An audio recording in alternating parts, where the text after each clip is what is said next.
Hi everybody, good morning all of you. आज का हमारा टॉपिक है फ्यूचर कॉन्टिन्यूअस टेंस। आज हम लोग फ्यूचर कॉन्टिन्यूअस टेंस के बारे में जानने का और समझने का प्रयास करेंगे कि फ्यूचर टेंस की मदद से हम लोग किस प्रकार के वाक्यों को बना सकते हैं और किस प्रकार के वाक्यों को बनाते हैं।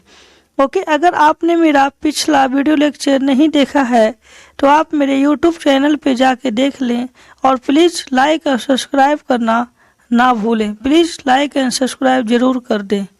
ओके, आज का हमारा टॉपिक है फ्यूचर कॉन्टिन्यूअस टेंस। देखिए, कहता है जिस हिंदी वाक्यों की क्रियाओं के अंत में रहा होगा, रही होगी, रहे होंगे या ता रहा हूँगा, ती रहूँगी, ते रहोगे इत्यादि रहे तो उस वाक्यों का अनुवाद हम फ्यूचर कॉन्टिन्यूअस टेंस में करते हैं।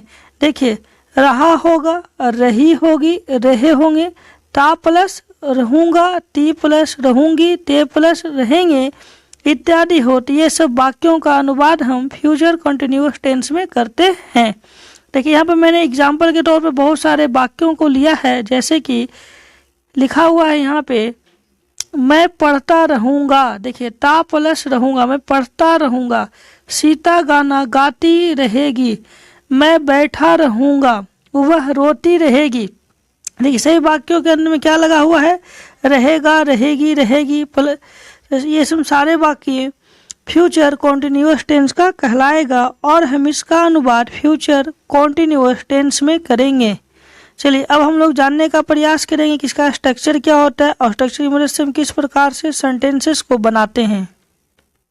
देखिए, सबसे पहले हमारा सेंटेंस होता है अफर्मेटिव सेंटेंस, सकारात्मक वाक्य। मतलब ऐसा वाक्य जो कि एक पॉजिटिव हो, ना ही तो उसमें कोई निगेटिव का सेंटेंस इंक्लूड हो और ना ही तो कोई निगेटिव सेंटेंस इंक्लूड हो। Only for affirmative sentence. देखिए, सबसे पहले हम क्या लेंगे? सब्जेक्ट। सब्जेक्ट के साथ हमारा यूज होगा शैल और विल। उसके बाद फिर बी, उसके बाद वर्ब का फोर्थ फॉर्म, मतलब V1 के साथ हम इसमें ING जोड़ करके हम वर्ब को भी फोर्थ फॉर्म में चेंज कर देते हैं। उसके बाद फिर अदर। देखिए, एग्जाम्पल के तौर पर मैंने यहाँ पे बहुत सारे क्वेश्चंस लिए हैं। फर्स्ट क्या है? मैं पढ़ता रहूँगा, तो आई शैल बी रीडिंग। वह रोती रहेगी, सी विल बी वीपिंग। वे लोग सोते रहेंगे, दे विल बी स्लीपिंग। देखिए, इस प्रकार से हम वाक्यों को बहुत ही आसानी तरीके से बना सकते हैं। इसके बाद हमारा आता है निगेटिव सेंटेंस। हम लोग निगेटिव सेंटेंस को देखते हैं। देखिए, निगेटिव सेंटेंस का मतलब होता है नकारात्मक वाक्य। ऐसे वाक्य जिसमें नहीं लगा हो, तो जब वाक्य में नहीं का अर्थ आएगा तो हम वहाँ पे नॉट का प्रयोग करेंगे। देखिए, सबसे पहले हमारा क्या लेना है? सब्जेक्ट। सब्जेक्ट के बाद शैल और विल, उसके बाद नॉट, फिर बी, कभी फोर, फिर अदर्स या ऑब्जेक्ट। पहला सेंटेंस क्या है? तुम पढ़ते नहीं रहोगे। देखिए, वाक्य में क्या लगा? नहीं। तो नहीं लगा हुआ है तो हम यहाँ पे नॉट का प्रयोग करेंगे। तो क्या कहेंगे? You will not be reading. मैं बैठा नहीं रहूँगा, आई शैल नॉट बी सिटिंग। आप सोते नहीं रहोगे, you will not be sleeping. इस प्रकार से वाक्यों को हम बहुत ही आसानी तरीकों से बना सकते हैं और ट्राई करने के लिए और बहुत सारे वाक्यों को ले सकते हैं और अपने मन से बना सकते हैं। इसके बाद हमारा आता है इंट्रोगेटिव सेंटेंस, प्रश्नात्मक वाक्य। मतलब ऐसे वाक्य जिससे कि किसी क्वेश्चन को पूछने का आभास हो या किसी क्वेश्चन को पूछा जाए और उसका आंसर हम यस या नो में भी आसानी से दे सकते हैं। देखिए, पहला इसके कैसे बनाते हैं? शैल या विल, उसके बाद सब्जेक्ट। अगर वाक्य में नहीं है तो आपको नॉट का प्रयोग करना है। अगर वाक्य में नहीं का अर्थ नहीं है तो आपको नॉट का प्रयोग नहीं करना है। उसके बाद फिर बी, उसके बाद V4, उसके बाद अदर या ऑब्जेक्ट। देखिए, सबसे पहले मैंने यहाँ पे बहुत सारे वाक्यों को लिया है एग्जाम्पल के तौर पे।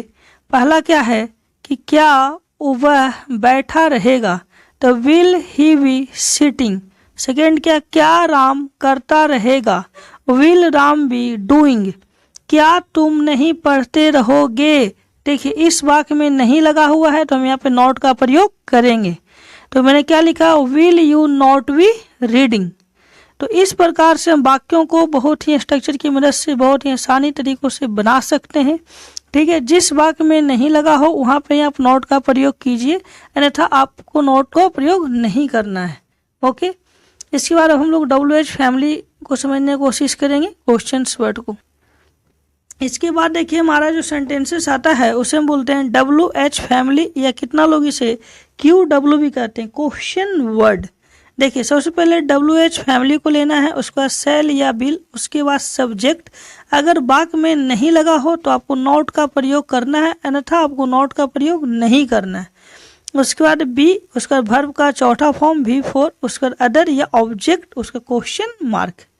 देखिए यहाँ पर मैंने एग्जाम्पल के तौर पे बहुत सारे सेंटेंसेस को लिया है। पहला क्या है, राम क्या करता रहेगा, करता रहेगा। तो what will Ram be doing, ठीक है। वे क्यों खेलते रहेंगे, why will they be playing. आप क्यों नहीं उसकी प्रतीक्षा करते रहोगे, तो why will you not be waiting for him. इस प्रकार से हम वाक्यों को बहुत ही आसानी से और बहुत ही अच्छे तरीक़ों से बना सकते हैं। Okay, thanks watching this my video. Please like and subscribe my YouTube channel and please support.